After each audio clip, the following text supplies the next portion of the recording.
Hey guys, one more video for another quiz. This week's quiz seems to do with mostly things that involve elections and voting and civic duties and all of those things. So we're going to get into this right away because there's a lot of material to cover. And the first thing I want to cover is the purpose of elections. Why do we have them and what purpose they serve in a democratic society? And there's several purposes. The main one is this: it ensures that the power sits in the hands of the people. It is our way of being able to elect who we want to represent us and vote for the things that matter to us. Not all elections involve candidates. Some elections involve amendments to constitutions, ratifying laws that are going into place, and whether they be local or statewide or sometimes even federal, depending on if it's an amendment to the Constitution, all of these things. But it ensures that the power sits in the hands of the people. Another purpose for election is it gives people ownership of their government. Then this government is run by us, we the people. That's how the Constitution begins. And so it is one of those things that an election gives us ownership. We're involved in it. And when you're involved in something, that means you care about it and that you're going to try to preserve it. It also holds our politicians accountable. Elections hold politicians accountable. They know once they get in office that if they do very poorly, they're not going to get reelected. That chances are they're not going to get that chance to stay in office. And so it's a way of expressing our voice and holding those those politicians accountable. And also, elections also serve a purpose of educating the public as different candidates campaign and things like that.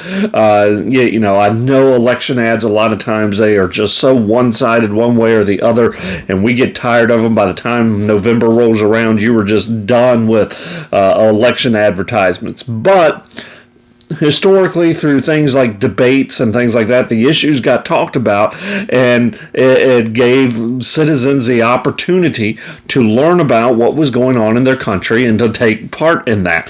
So all of those are purposes or reasons that we have elections and why we do that. What I want to do right now is just kind of go over some of the things in the Constitution that talk about elections, and this is mainly going to be amendments that were made to the Constitution. The first amendment we're going to talk about is the 14th Amendment. The 14th Amendment. This came about after the 13th Amendment. 13th Amendment freed slavery, ended slavery officially. I know Lincoln gave his Emancipation Proclamation, but that was just a proclamation. It didn't really hold any executive power. It didn't hold any legislative power. For that to happen, it had to go through Congress, not just Lincoln making a statement. And so it wasn't until the 13th Amendment got passed that slavery ended. Well, right after that came the 14th Amendment. And what the 14th Amendment did is it granted citizenship to all people born in the United States or naturalized. In other words, they went through the naturalization process of becoming a U.S. citizen in the United States. And this included former slaves, because once Congress passed the 13th Amendment, there was a lot of debate over whether or not, we're going to free these slaves, but are we going to give them citizenship? The 14th Amendment did that. It gave them citizenship, and it guaranteed all citizens equal protection under the law, or at least that was its intent. Doesn't mean it always worked out that way, but that was the intent. That's the language of it, that all citizens were granted equal protection under the law. They were granted due process, and all of those rights that we've talked about in previous videos that come with due process: right to a speedy trial, right to not have illegal search and seizure, all of those things that we've talked about earlier. But the biggest impact that it had is it gave black men the right to vote. Or actually, that's the 15th Amendment. 14th Amendment made them citizens, or made even former slave citizens. 15th Amendment gave black men the right to vote. Notice I said black men. Now, before this, only white men could vote. In fact, it used to be when this country was first founded, only white landowners could vote. But as we have progressed as a society and as a culture, we started expanding who could vote, and the 15th Amendment gave black men the right to vote. So 14th Amendment made slaves citizens or former slave citizens. Anybody born in the United States is a citizen of the United States. 15th Amendment gave blacks the right, or black men the right to vote. And so all of these 14th and 15th Amendment were right after the Civil War. So you have right in that Reconstruction period.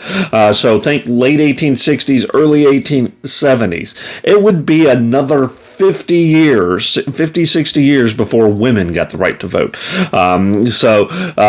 While our process hasn't always been perfect or always been inclusive, slowly we have made our way towards that. Now, the 17th Amendment is an amendment that was put in to guarantee that senators were elected by direct election. What do I mean by that? Well, before the 17th Amendment, states often what they would do is the state legislators. So think of the Virginia Congress, not our national Congress. The Virginia Congress would appoint the two senators for the state of Virginia. And so before the 17th Amendment, that's what happened. It went totally by your state representatives, and they would appoint or elect within the representatives within the Congress of the state who became senators. Well, the 17th Amendment did away with that. It said no, senators need to be by direct election. In other words, the senators need to be elected directly by the people. They don't need to be appointed by the state legislators. They need to be held accountable to voters one-on-one with no middleman. And so the 17th Amendment made sure that senators were elected by direct election, that it did not go through the state legislator. They weren't appointed. And it also outlines in plain terms that each state is to have two senators, and that these senators serve 6-year terms. So that's the 17th Amendment. So 15th Amendment gave, or 14th Amendment made everyone born in the United States, even former slaves, citizens. 15th Amendment gave black men the right to vote. 17th Amendment made senators, they had to be elected by direct election. They could not be appointed by state legislations. Now, your teacher put the 18th Amendment. I think she meant the 19th Amendment, because the 18th Amendment has nothing to do with elections. 18th Amendment's prohibition, doing away with alcohol. But the 19th Amendment, in the 1920s, the 19th Amendment was passed, and that gave women the right to vote. So, like I said, you've got this 150 years after we were founded as a country, women finally got the right to participate in our election process. So those are the amendments. You've got the 14th Amendment giving citizenship to all people born in the U.S., 15th Amendment giving black men the right to vote. The 17th Amendment had to do with how senators are chosen. And the 19th Amendment gave women the right to vote. Know the 18th Amendment just in case. I don't think it's going to be on there. I think it was a typo because when I looked at it, I was like, that's prohibition. That doesn't make any sense whatsoever. But mistakes happen. Sometimes you hit the wrong key. Also want to look at a couple of acts that were passed. These are things that were put into law later on to help ensure proper voting rights are followed. Big one is the Civil Rights Act of 1964. The Civil Rights Act of 1964 was signed by Lyndon Johnson.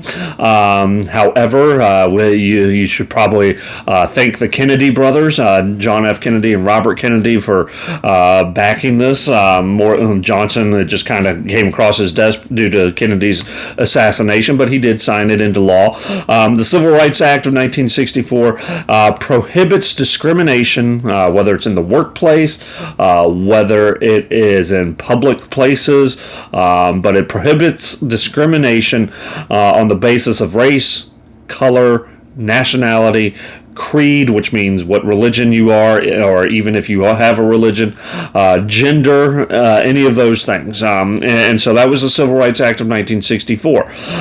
It ended segregation in all public places, so you can no longer have whites-only restaurants. You can no longer have white-only schools. You could it ended all of that. Its goal was also to end employment discrimination, where you couldn't discriminate your hiring practices of we're only going to hire this race of person, or we're only going to hire this religion of person if you are a non-religious group. There are some exemptions that apply to places of worship and religious schools and things like that.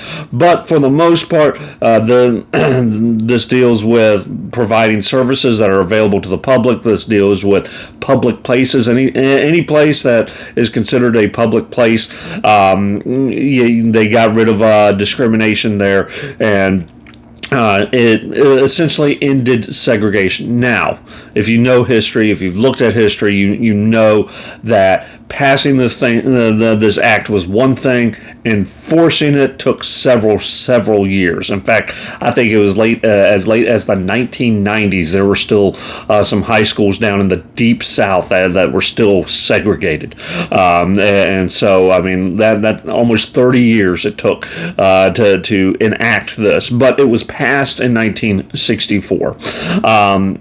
Another act that I want to look at is the Voting Rights Act of 1965, so the following year. Now, what the Voting Rights Act did is it outlawed discriminatory voting practices. Things like literacy tests. These were rules that the South put into place during Reconstruction. Okay, so let's put this in historical perspective. Civil War happens. Okay, Lincoln issues the Emancipation Proclamation. The North wins, the Union wins. The 14th or 13th Amendments passed. 14th Amendments passed. 15th Amendments passed. Now black men have the right to vote. And so Southern states, there were a lot of them that were like, wait, we don't want this. We don't. There were a lot of people back then that were still just could not break out of that mindset that blacks were equal, that then they deserved this, and so they came up with different rules to try to limit the African American vote, and one of those was like a literacy test. Now think about it. Slaves, for the most part, vast majority of slave states, it was illegal to teach a slave to read, and so if in 1865 slavery ends, and then in 1866 they're allowed to vote. Well, in a year's time, you're not going to learn to read. And so this was one of the ways of trying to limit blacks being able to vote. Is you would show up at the polling place to cast your vote, and they would have a sheet of paper and say, read this, and you couldn't read it, you weren't allowed to vote. And so it was outlawing discriminatory voting practices. They would make polling places that were so far out of the way it was almost impossible to reach them unless you were traveling by a wagon or horse, and again, only wealthy people could own those. They would put polling places only in white neighborhoods, a lot of things like that to try to limit the black vote. And so the Voting Rights Act of 1965, 100 years later after the Civil War, finally put an end to these practices. It's the Voting Rights Act of 1965 that is often appealed to whenever states start trying to come up with different things to ensure, one side will say we're trying to ensure the integrity of the election, voter ID laws and things like that. whatever you believe about that, the opposite side, those who oppose voter ID laws, will often refer to the Voting Rights Act of 1965 that tried to end all discriminatory voting practices. That's what the Voting Rights Act of 1965 is. Now, let's talk about different things that affect elections, different things that affect our political participation. What is political participation? Political participation are the various activities that citizens employ to influence policy or to improve their government or to select their leaders. And so that's political participation. The most common way is voting. That is the most common way of being political participation. Other ways are running for office, serving on different councils, things like that. But it's the various activities that citizens can employ in their efforts to influence policy or to improve their government or to select their leaders. And all of this is part of what we would call self-government. Self-government is the government of a country by its own people, whether that is through democracy, direct democracy, whether that is through what we are, a democratic republic or a constitutional republic, but especially if that country has its origins as a colony of another country. That's the case with the United States. We have our origin as colonies of England. And so self-governing government is that process by which we broke away from England and decided we can govern ourselves. We can make our own rules. We can do our own thing. So that's self-government. So let's talk about some of the things that go into that affect that. One is voter fatigue. What is voter fatigue? Voter fatigue is a sense of apathy or disinterest about an upcoming election. There can be lots of reasons for voter fatigue. One can be having too many elections. We have an election every November. There's an election in the state of Virginia, whether it is for House of Representatives, whether it is for state and local offices, whether it is a national election like for presidents or for senators. But every November, you can count on it, there is going to be an election in the state of Virginia. Now, other states, in addition to that, will have primaries. This is where you vote for the candidate you want to run for a certain office within a party. You'll have Democratic primaries and Republican primaries. Some states, their local, they'll set their local elections for like county or city or things like that. They'll have those depending on the principality or the town. Even within Virginia, they'll have those in the springtime or sometimes in the middle of summer. And so when you have multiple elections a year, every single year, citizens sometimes just get tired of it. They're like, I'll vote in the big elections. There are people out there who only vote in the presidential election. They don't vote in any other election. They just vote in the presidential one. There are other people who are the opposite. They're like they feel that their vote doesn't really affect the national election, but they feel like their voice can be heard in local things. But that's voter fatigue. Sometimes voter fatigue happens because, frankly, people are just tired of politics. Or there's two candidates that neither party is really excited about, because one thing that's true is it's not always the best qualified candidate that wins. That's not the case. The candidate that wins is the candidate whose party is the most excited at that time. All right, and so if you have candidate A who is not necessarily a great candidate, but his party is very motivated for whatever reason, maybe because candidate B's party has been in power for the last 8 years and people are just tired of living under that or whatever. That's who's going to win. It doesn't, but voter fatigue is a sense of apathy or disinterest. It's a feeling of just being disengaged. Like, I've got to break away from this. I don't have time to pay attention to this. I'm just tired of it, and so people don't vote. The last couple of presidential elections, you've had actually a relatively high turnout. Joe Biden had more people voting for him than any other candidate in American history, because more people went to the polls, and so just sheer numbers. Now it's got to be pointed out, Trump had a lot of people voting for him too, because there was a massive turnout at the polls. There wasn't a lot of voter fatigue. However, if you go back just a couple decades to when George W. Bush was running, there was a lot of voter fatigue. There was a lot of people that were just disinterested. Bush was running for re-election, and the candidate he was running against just wasn't an exciting candidate, and so there wasn't a high voter turnout. And so that's voter fatigue, and that can happen. And another thing that we have to take into account is what's called political efficacy.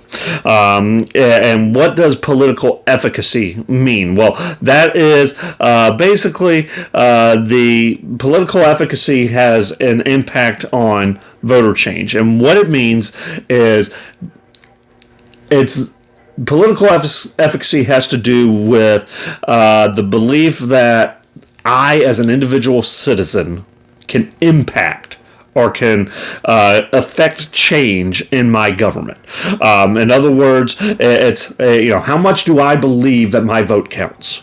How much do I believe that my vote is significant? You'll hear people around election time who say, "Oh, I'm not going to vote. My vote doesn't really count anyway." There's millions of people out there who are voting. Why should I even bother?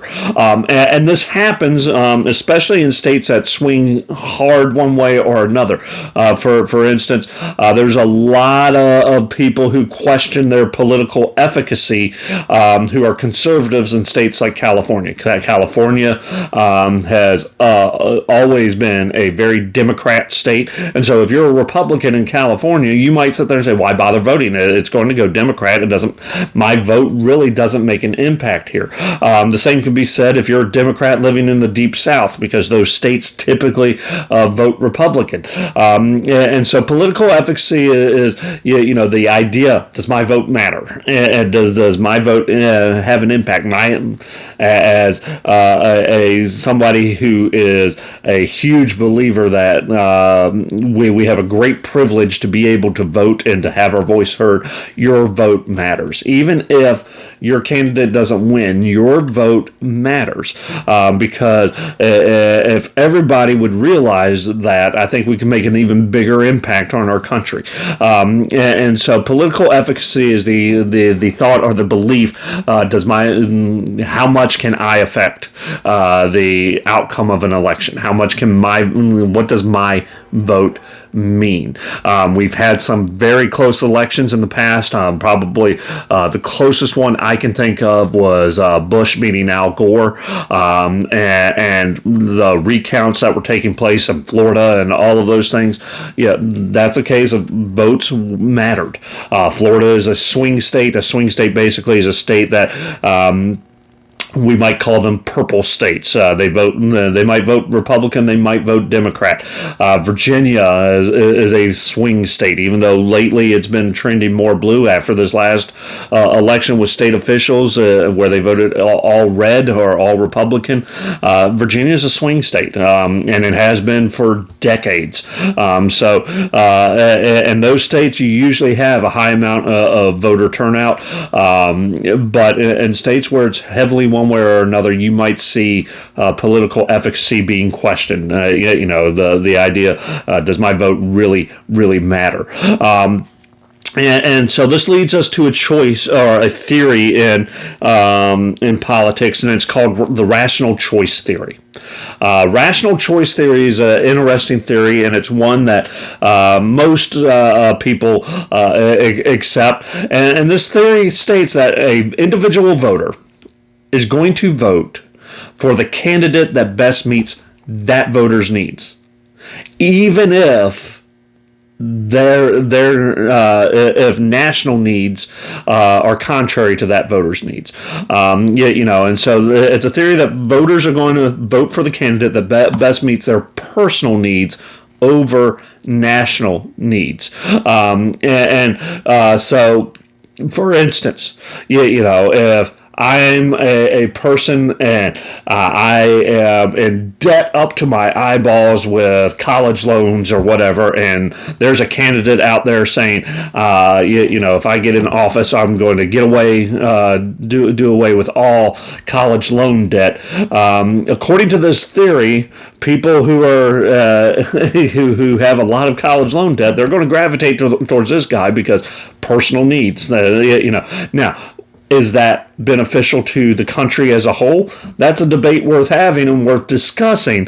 But chances are, where you fall in that debate is going to be where you are personally with your loans, or if you have loans or things like that. We saw this with healthcare. There were a lot of citizens that, and still are, frankly, that have trouble either with health insurance or paying medical bills or whatever else. And so things like the Affordable Care Act and things like that really impacted how those citizens voted, because, you know, those are real needs that they have in their lives right now. And if you've got a candidate out there promising certain things about health care coverage and health insurance reform and all of those things, that's going to impact how you vote.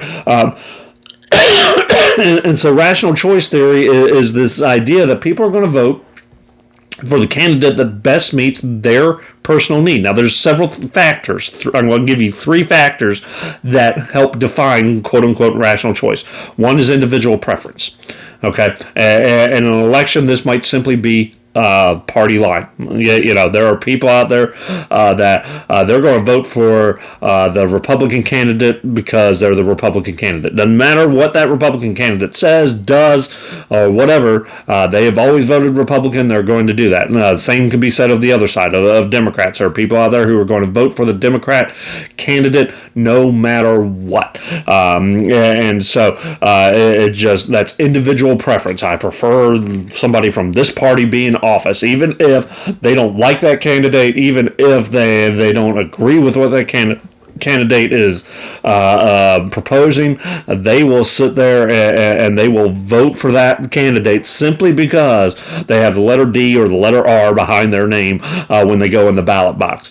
And so that's individual preference. You know, and all of these things get taken into account. This is why when it comes time choosing a candidate, the parties are looking at everything from the race of the person who's running to the gender of the person that's running to all of these, to their age, all of these things, because people have different preferences, and so they're going to want to appeal to as broad of a audience as they can, which leads to the practice of what they call balancing the ticket. Balancing the ticket is when a president is running and he's got to choose a running mate, a vice president. And usually they're going to choose a vice president that is, while they still align with their party values, in a lot of ways, they're going to be the opposite of the person that they're running. Prime example of this is Joe Biden and Kamala Harris. Joe Biden is an old white guy. Kamala Harris is a African-American woman. And so you've got, as far as gender, race, age, they're total opposites. Now, they have very similar things in common as far as party goes, but as far as demographics, they're total opposites. So they balance the ticket. They were trying to appeal to as broad of an audience as possible. And why? Because rational choice takes into account individual preference. Also takes into account personal beliefs. This usually applies to those hot button topics that will come up every election season. Abortion rights, things like that. You know, personal beliefs are going to have a big impact on that. A lot of conservative voters are what they would call single issue voters, and that single issue is going to be abortion. They will not vote for a pro-choice candidate, no matter how good that candidate might be on the other issues, no matter how much that candidate might agree with them on other issues. If that candidate is pro-choice, you know they're going to lose a certain amount of the conservative voting bloc in this country. It's going to happen. This is why Republicans Republicans always pick a pro-life candidate. You will, it is very, very rare you will see a Republican pick a pro-choice candidate. Why? Because for a lot of people, that is their single issue. That is a prime example of rational choice theory. They are putting that one issue that they have a preference over, and they have very strong beliefs about that issue. And I'm not questioning those beliefs or the validity of those beliefs, but they have very strong beliefs about that. And so what they're doing is they're putting that in front of every other issue that's on the ticket. And so that's rational choice. So that's another factor. So you have individual preference, you have personal beliefs, and then you have constraints. And what I mean by that is, okay, our country right now has a massive, massive amount of debt, and we are doing a massive amount of deficit spending. It's been that way for a long time. A lot of people out there that are going to look at that, they're going to look at a candidate that promises to be more fiscally responsible. What that means is they're going to be more responsible with the money. Candidates who are out there making the promise will balance the budget. We are going to reduce government spending. Why? Because those are constraints they have to work within. Candidates who can break the logjam in Congress as far as being able to work on both sides of the aisle with Republicans and Democrats, because that's a constraint right now that's on our system. Is we've got this two-party system that has locked horns and are just absolutely just trying to get in each other's way, and so that's a constraint right now. So budget, being able to get along, all of those things are things that go into rational choice theory, and so that's something that you have to take into account when you're choosing a candidate. Is how much is my personal preference, how much is my personal choices trumping what might be best for the country. Now, when you go and there is an election, there are different things you might see on a ballot. Yes, you're going to see the candidates there. Yes, you're going to see the different offices that are being ran for there. But depending on the locality you live in, depending on the state you live in, you might see one or more or both of the following. One is what's known as a referendum.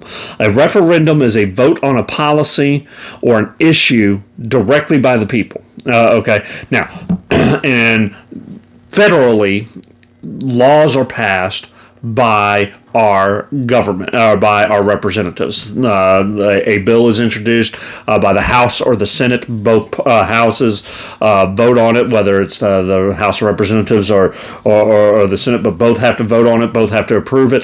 It has to go to the president's desk, and he signs it into law. Okay, the American citizen is left out of that process. We have voted for representatives to do that process for us, or else every single time there's a law change, every single time there's a policy change, we would have to have an election for it, and that would lead to a lot of voter fatigue. And so on the federal level, that's usually taken care of. The exception to that is amendments to the Constitution. Amendments to the Constitution have to go by referendum. A referendum is when it is a vote on a policy or an issue by the people, where we're not trusting our representatives to do this for us. We are expressing our own voice, and that happens, like I said, on the federal level, that happens with constitutional amendments. On the state level, that happens with state laws, in the state of Virginia anyway. There are times you will go in for an election in the state of Virginia, and there will be a referendum on the ballot. And what you're voting for is either amending the Virginia Constitution or passing a law. It might be a local law, or something like that. But those are referendums. Now, that's different than an initiative. States like California have initiatives. What initiatives are is where people are able to take a petition and they get a certain amount of registered voters to sign that petition, and then that gets put on the ballot to pass as a law or a policy change.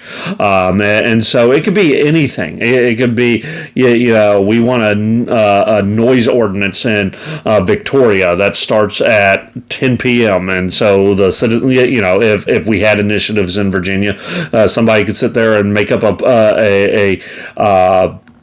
and can make up a petition and go get registered voters to sign that petition. They would have to be registered, and they would have to live in the town of Victoria, take it to the town council, all those things, and then it would be voted on. And so that's an initiative. It's a means of getting something on the ballot through the process of petitioning. And so if you go, you're going to have candidates, you're going to have referendums, you might have initiatives depending on where you live, what localities you live in. Things like that. Now, with presidential elections, probably the most controversial part of presidential elections is the Electoral College. I think it's the most controversial, and I think it's also one of the most misunderstood parts of our election, because you can basically what the Electoral College is. It is a group selected by the states to elect the president of the United States. Now, you might sit there and say, wait, we have an election for that. The people vote for that. And this is where the confusion sets in. Why have an electoral college? And so the number of electors is equal to the number of senators plus the number of House of Representatives. And so that means there's 538 total right now electors. And it would take 270 votes to win. Electoral votes. And so if you've ever watched the results coming in from a presidential election, they'll have all the states on the map there. And they'll sit there and say, okay, Virginia's got, I think it's 13 electoral votes. It's either 13 or 17. I can't remember. And they'll say, okay, Virginia has voted for this candidate, so this candidate's getting all 17 or 13 of Virginia's electoral votes. They're going to that. The big ones are California. California's got something like 58 electoral votes. New York has up in the 40s, things like that. So those are big states because they have large populations, which means they have a large amount of members in the House of Representatives, which means they have a lot more electoral votes. And so you might sit there and say, well, why have such a system? Why not just use direct results? Well, the candidate who gets the most votes should win. Why have this in place? And the reason is it's to give smaller states a voice. And what I mean by that is, let's say you live out in Podunk, Kansas. Okay, in Kansas, or I'll pick Wyoming. Wyoming only has like 3 or 4 electoral votes. Let's say you live out in Wyoming. Okay, how do you make sure that California's got millions? I mean, California is bigger than a lot of nations. I think if California was a nation, its population would be something like 30th or in the 30s or 40s as far as nation size. That it would be the 30th largest nation on the earth. I mean, it is a population wise, it is a large state. There's a large amount of people that live there, and so the Electoral College makes sure that those 30 million people aren't canceling out the 1 million, if that live in Wyoming, and so it helps even the scales by giving Wyoming a little bit more of a voice. It's the same reason we have 2 houses of Congress. It is so that, yes, bigger states, by having more representatives, have a little more power in the House of Representatives, but in the Senate, all the states are equal. And so this helps level the playing field a little bit. It helps make sure that smaller states get their voice heard. And there have been times where the winner of the election by the Electoral College did not win the popular vote. And prime example, Donald Trump, when he won, he did not win the popular vote. More people voted for Hillary than Donald Trump, but he won the Electoral College. George Bush, his first election with Al Gore, he did not win the popular vote, but he won the Electoral College. And again, this gives smaller states, it also gives citizens who do not live in big cities a voice as well, because let's face it, if you had just direct popular vote, only the big cities would ever get campaigned in. Candidates would never ever. I mean, as it is, the big states get more campaigning than the smaller states because candidates really don't. They're after those electoral votes, so they're going to go to California. They're going to go to New York. They're going to focus a lot of attention though on swing states, states like Florida, states like Virginia, states like New Mexico, states like Pennsylvania, Iowa. These are states that, again, they're called swing states because they depending on the election, they've been known to vote Democrat and Republican.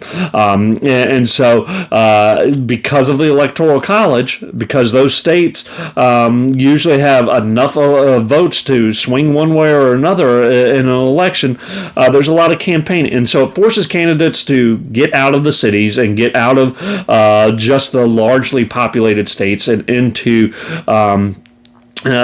smaller states. It gives a voice to Americans who do not live in the big cities, who do not live, in the suburbs like we do. We live out in a very rural farming community. How do we make sure our voice is heard?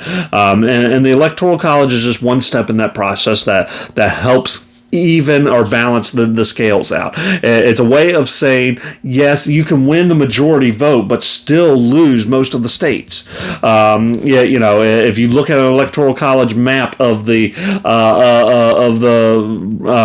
race that Trump won, he won a vast majority of states. Most of the states voted, if you were just to go state by state, voted for Trump. But it was the states that with big populations, or the cities, if you sit there and break it down to cities, almost every major city is going to vote Democrat. It's just, there is this divide of not just Democrat, Republican, it's urban versus rural. It is people who live in cities where tend to vote more towards the Democrat side. Now, that's not always the case. There are some large cities that vote Republican, but for the most part, you sit there and you think of cities like Los Angeles, San Francisco, Chicago, New York. These are big population areas that almost always vote Democrat. They almost always do, and they can swing an entire election that way. Well, how do we make sure that people who live in other parts of this country that might not have the same values as people, or the same concerns or the same needs even as people who live in big cities, how can we make sure their voice is heard?